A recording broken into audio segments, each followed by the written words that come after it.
Next topic is electrostatic pressure. What is electrostatic pressure between plates of a capacitor? So suppose this is the plate of a capacitor.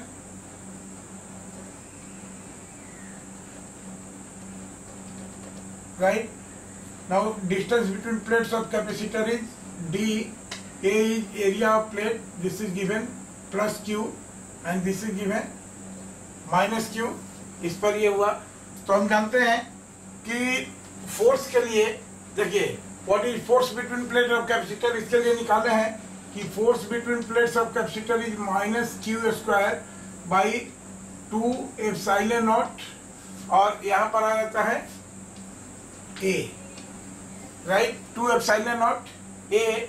अब देखिए यहाँ पर हम ये इसको थोड़ा सा रीअरेंज कर दें. Minus q square by 2 epsilon naught ए. हमको ऊपर में ए लाना है क्योंकि फोर्स बाई एरिया, और यहाँ से सीधे ये कहें कि pressure is equal to A by A. तो this will be equal to minus q square 2 epsilon naught A square. Right, this is pressure is equal to minus q square 2 epsilon naught A square. और देखिए यहाँ से ये जो q square by A square है, इस term को हम लोग क्या लिख सकते हैं? This is equal to q by a. Q is total charge. अगर यहाँ पर कैपिटल क्यू की हम बात कर रहे हैं तो this is plus capital Q and this is minus capital Q.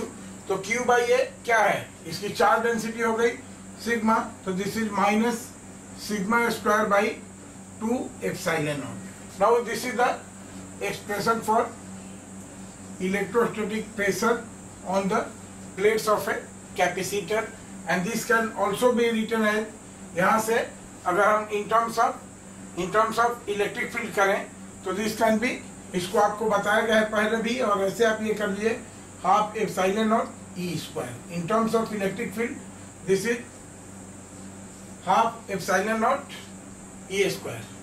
Right, तो ये क्योंकि अब यहाँ पर ही करेंगे E equal to sigma by epsilon naught होता है. तो सिग्मा क्या हो जाएगा? E square into epsilon naught. देखिए इसको भी यहीं से आप कर सकते हैं.